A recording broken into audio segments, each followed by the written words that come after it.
ताड़का वध। स्त्री के रूप में ताड़का एक घोर पाप है और पाप को नष्ट करने में कोई पाप नहीं होता। हे राम, तुम इस पापिनी का संहार कर दो। प्रातःकाल स्नान संध्योपासनादि कार्यों से निवृत्त होकर राम और लक्ष्मण गुरु विश्वामित्र के साथ सरिता तट पर पहुंचे।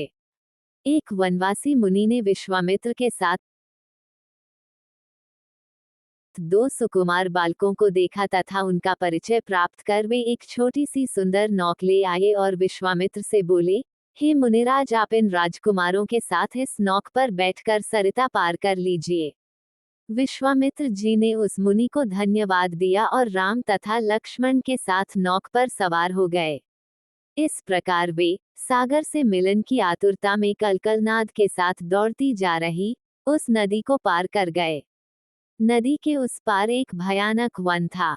उस वन को देखकर राम बोले, गुरुदेव, यह वन तो बड़ा भयंकर है। सभी ओर से सिंह, व्याघ्र आदि हिंसक पशुओं के दहाड़ने और हाथियों के चिंघाड़ने की ध्वनि आ रही हैं। जंगली सुअर, भालू, वन भैंसे आदि वन्य प्राणी भ्रमण करते दृष्टिगत हो रहे हैं। वृक्षों की सघनता के कारण सूर्य का प्रकाश इस वन के भीतर घुसने का साहस नहीं कर पा रहा है और इसी कारणवश चारों ओर अंधकार हो रहा है। इस अति दुर्गम वन का क्या नाम है?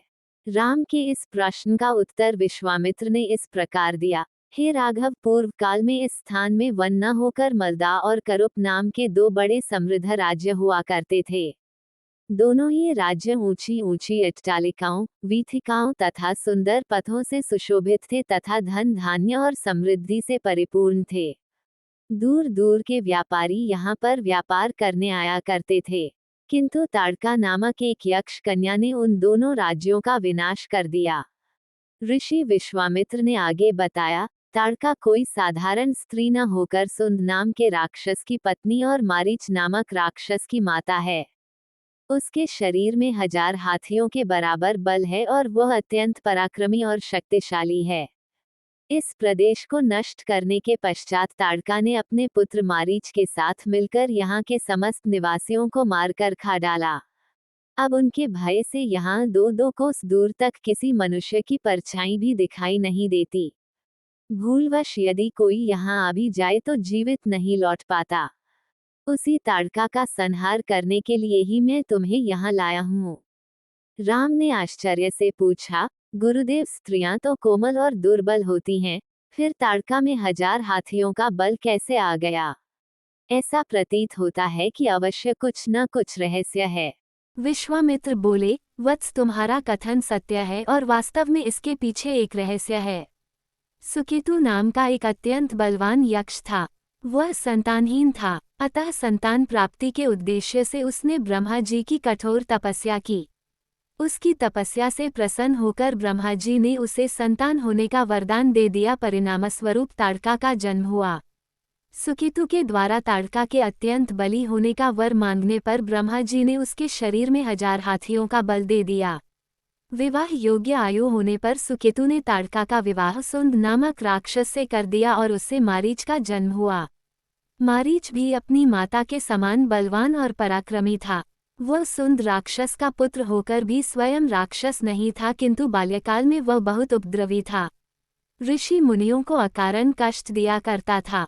उसके उपद्रवों से त्रस्त होकर एक दिन अगस्त्य मुनि ने उसे राक्षस हो जाने का शाप दे दिया।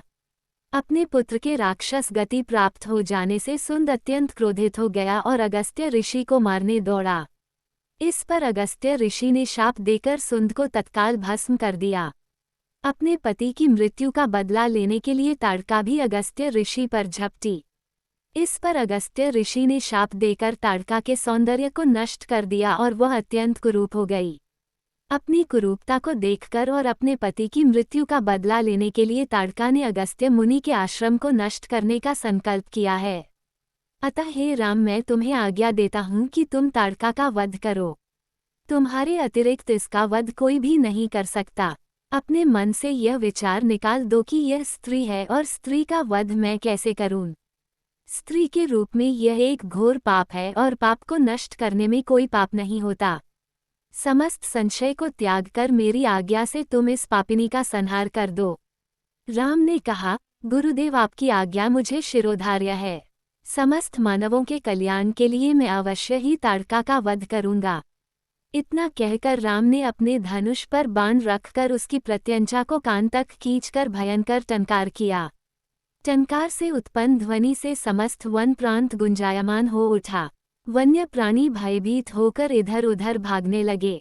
इस प्रकार की अप्रत्याशित खलबली मची देखकर ताड़का क्रोध से भर उठी।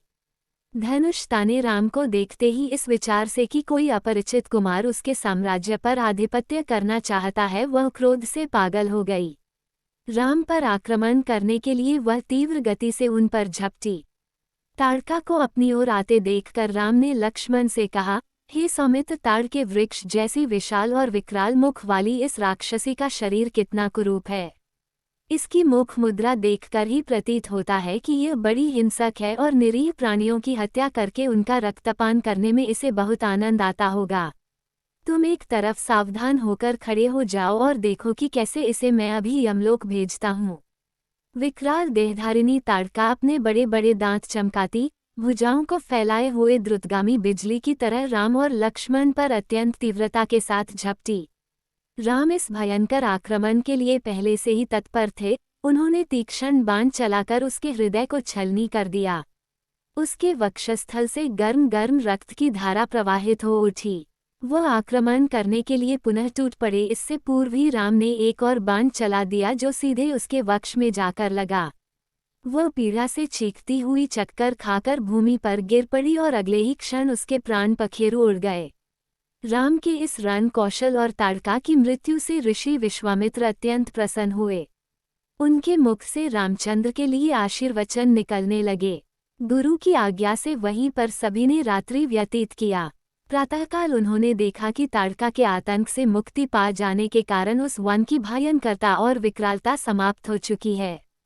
कुछ समय तक उस वन की शोभा निहारने के उपरांत स्नान पूजन से निवृत्त होकर वे महर्षि विश्वामित्र के आश्रम की ओर